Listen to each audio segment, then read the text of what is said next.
Bonjour, merci de participer à cette deuxième journée de Data X Day et à ce dernier talk de la journée.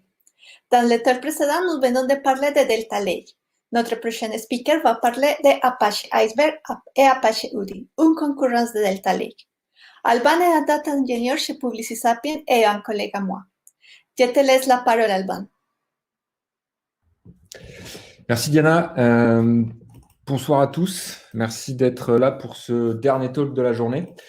Je vais prendre la suite du précédent talk que Seyfeddin a fait, où il parlait de Delta Lake. Moi, je vais aussi parler de Delta Lake, mais je vais le comparer à aujourd'hui ceux qu'on considère comme ces deux concurrents sur le marché, à savoir Apache UDI et Apache Iceberg.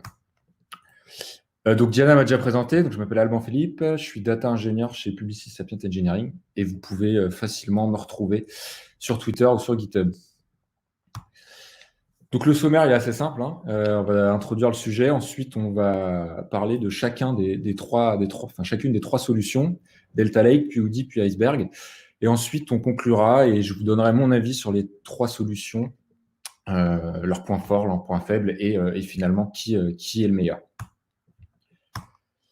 Alors, ces trois outils, si on les compare aujourd'hui, c'est qu'ils ont un objectif commun.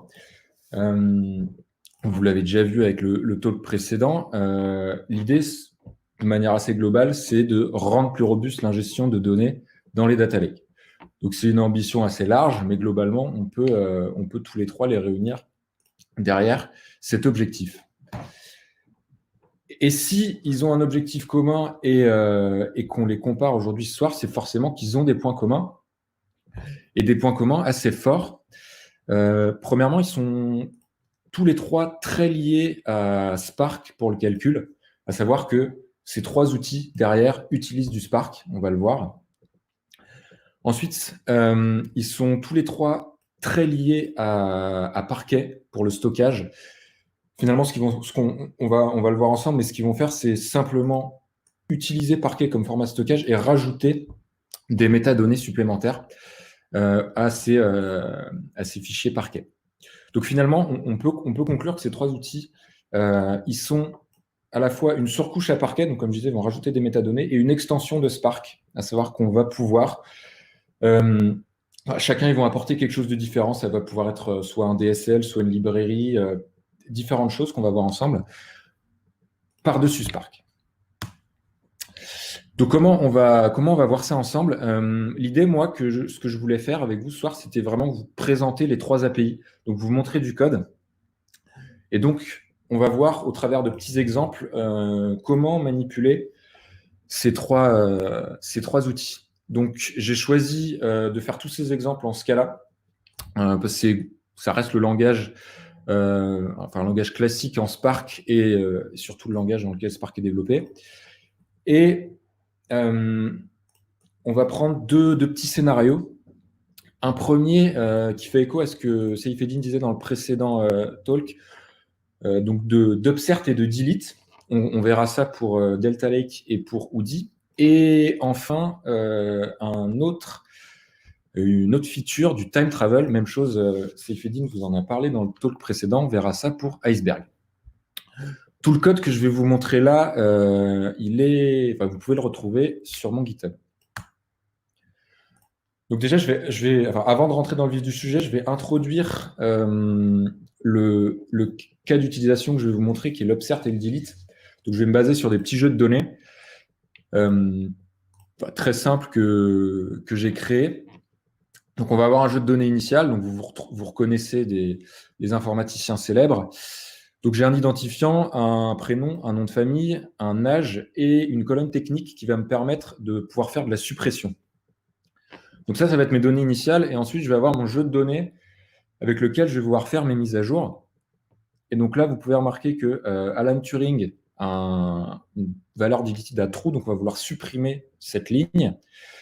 Margaret Hamilton a pris 1 an, son âge est passé à 42, et on va rajouter un nouveau Linus Torvalds. Donc là, on va faire de l'update, de l'insert et du delete. Et donc en sortie, moi, je m'attends à voir ça. Donc, j'ai toujours Grace Hopper qui n'a pas changé. J'ai plus Alan Turing. Margaret Hamilton est bien passée à 42.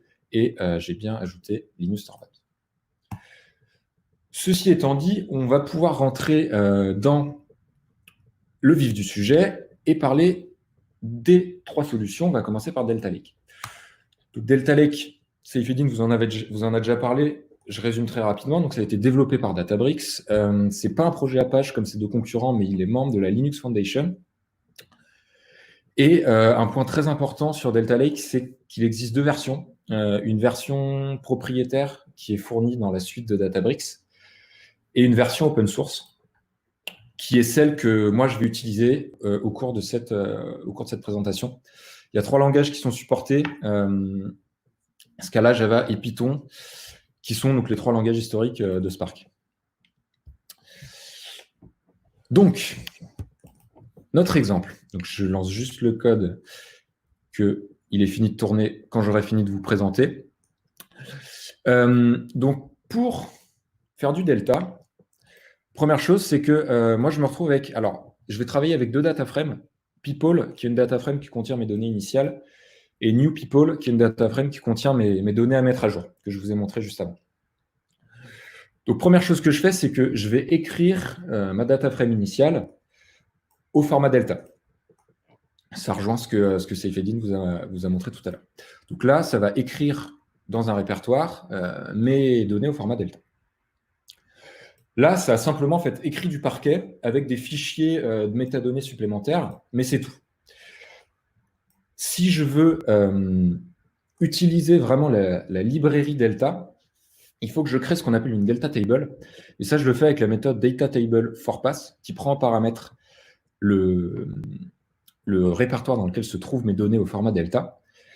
Là, ça me crée une delta table et derrière, je vais pouvoir avoir accès à un DSL qui est plutôt bien foutu et donc qui est propre à delta. Et c'est ce qu'on va voir ici. Et on va prendre l'exemple donc d'un merge. Donc, je vais vouloir faire un upsert et du delete.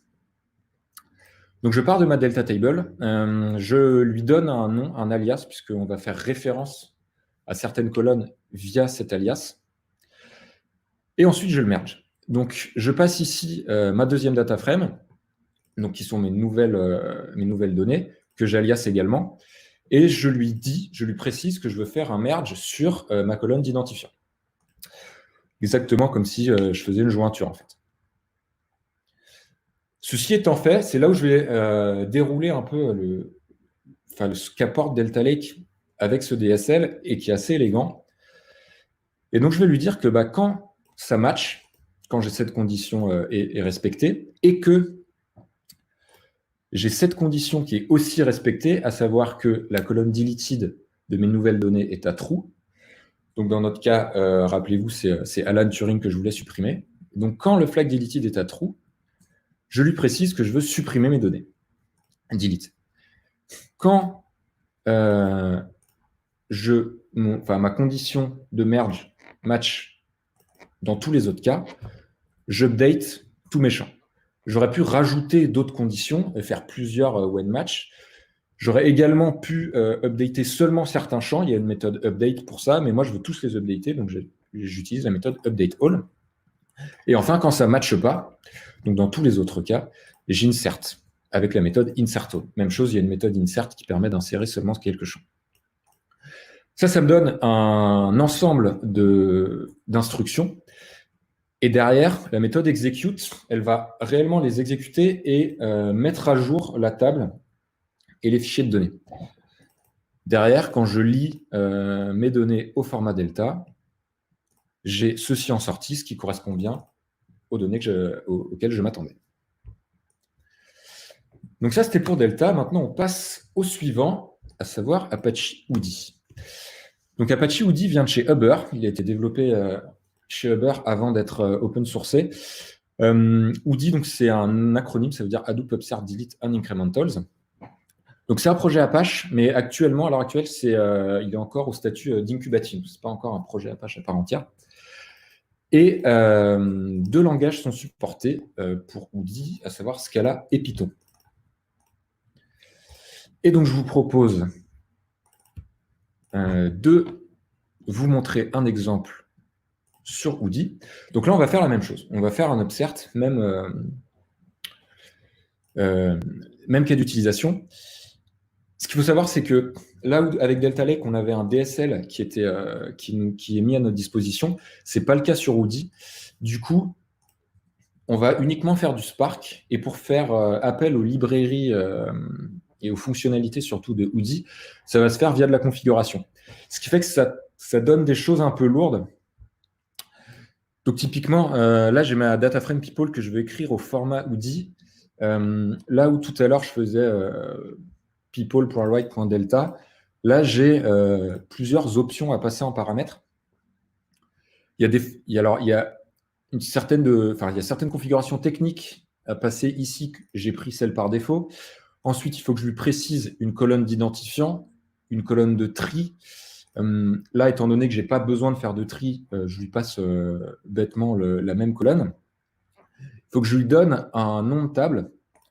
Ce qu'il faut savoir, c'est que là, moi, dans mon exemple, je n'en ai pas besoin de ce nom de table, mais il faut absolument que je précise cette opération, sinon Woody me peut être une exception.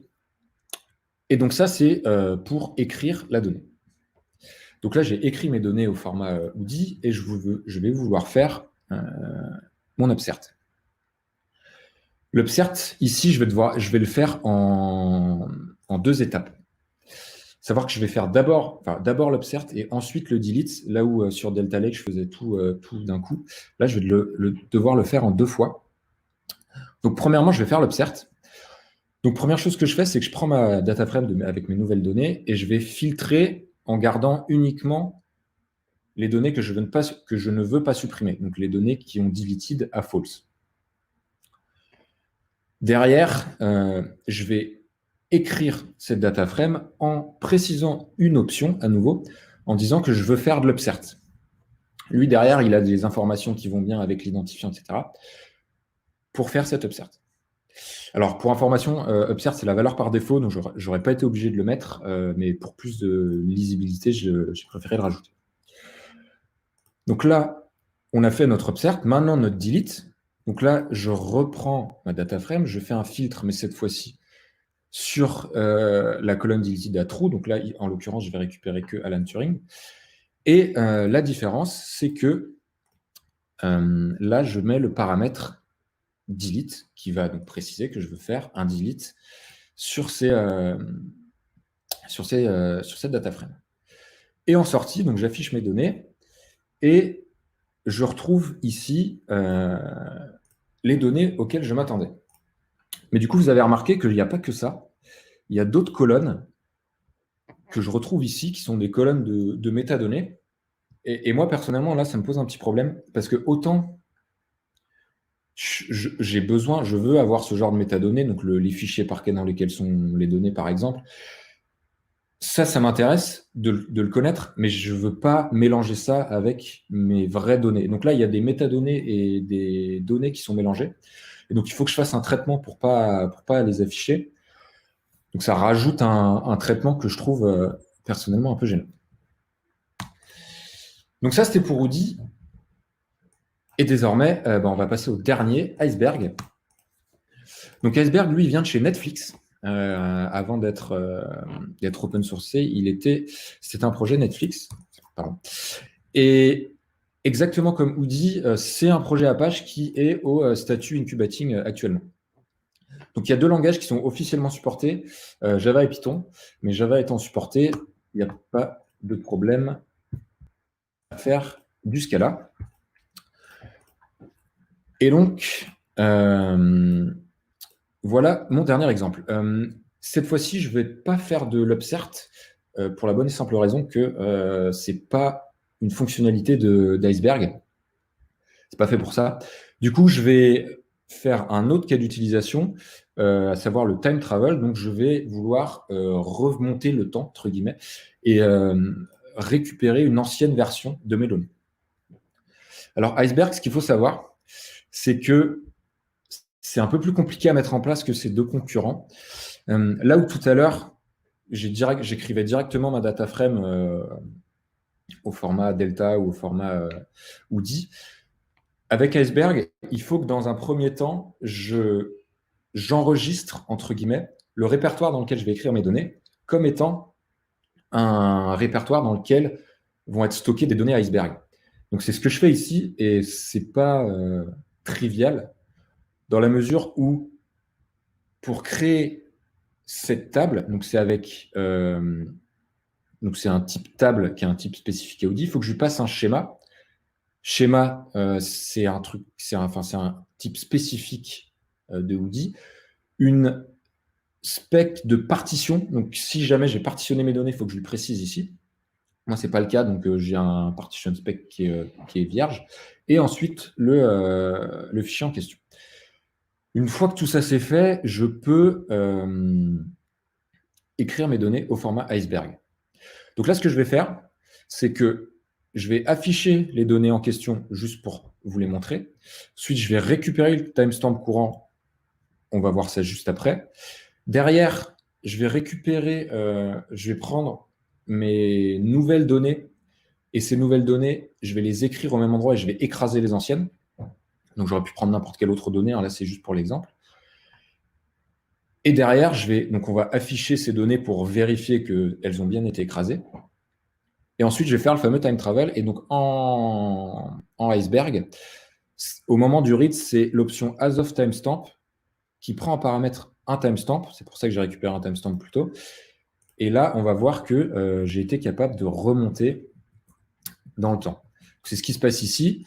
J'ai d'abord écrit ces données-là. Ensuite, j'ai écrasé mes données et donc je me retrouve avec mes données de mise à jour, donc avec les identifiants 2, 3, 4. Et ensuite, quand je fais le time travel, j'ai bien les identifiants. Je récupère la précédente version des données. Donc, qu'est-ce que ça veut dire derrière?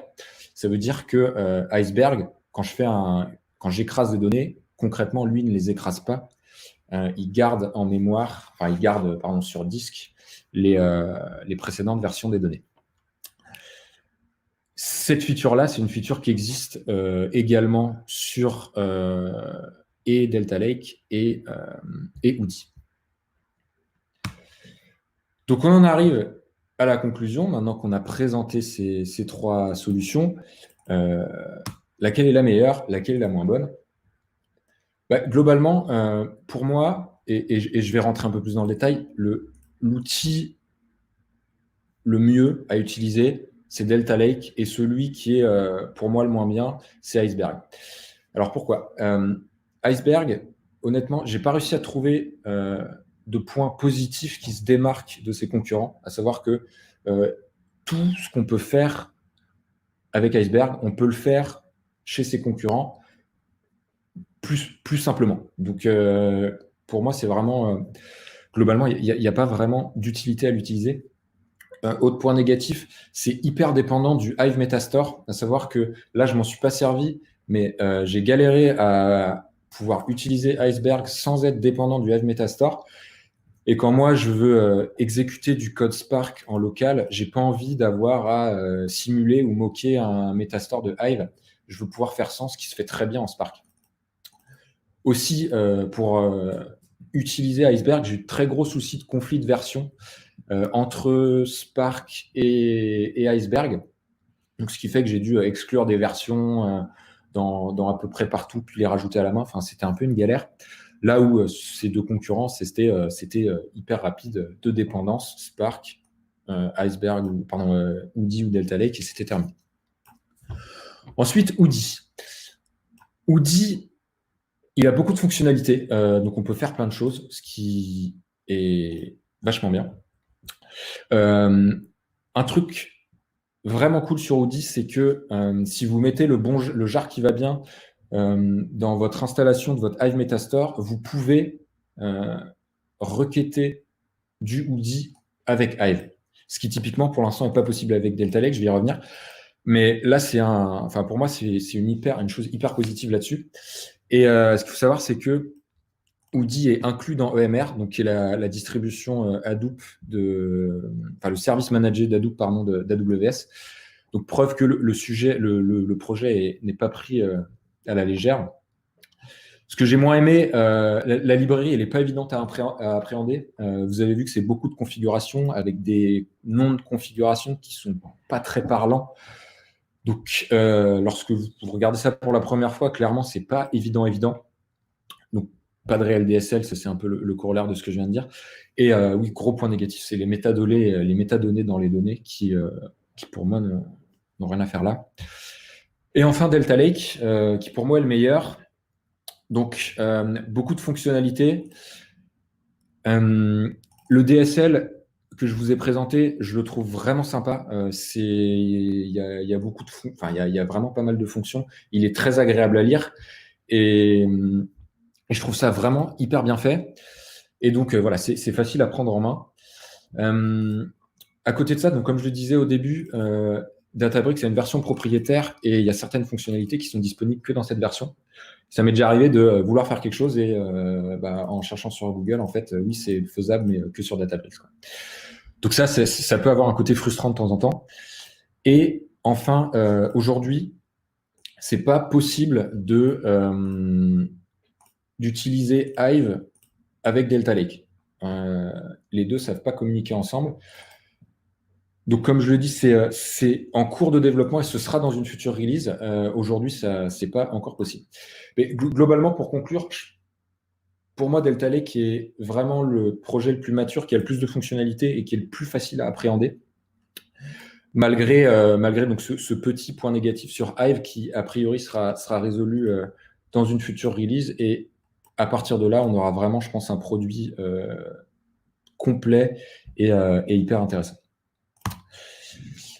Avant de conclure, je vous invite à revenir la semaine prochaine, mardi prochain. On continue les Data X Days avec quatre présentations. Donc, ça parlera de Deep Learning, de PySpark, d'AWS et de Machine Learning. Et je vous remercie de m'avoir écouté.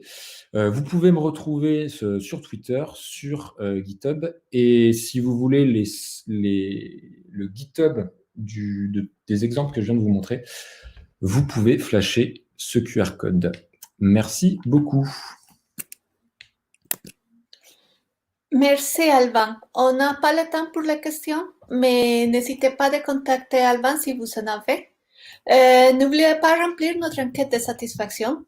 Je vous rappelle que Data X Day est un rendez-vous tous les mardis du juin. Mardi prochain, on vous attend avec toute la vérité sur l'utilisation de Deep Learning en imagerie médicale, les internals de PySpark avec Arrow et du on-premise au cloud avec Glue versus EMR et les futurs de software testing avec les Machine Learning Assistants. Dans le chat, vous avez le lien de la programmation de Data X Days et de l'enquête de satisfaction. Bonne soirée et à la semaine prochaine.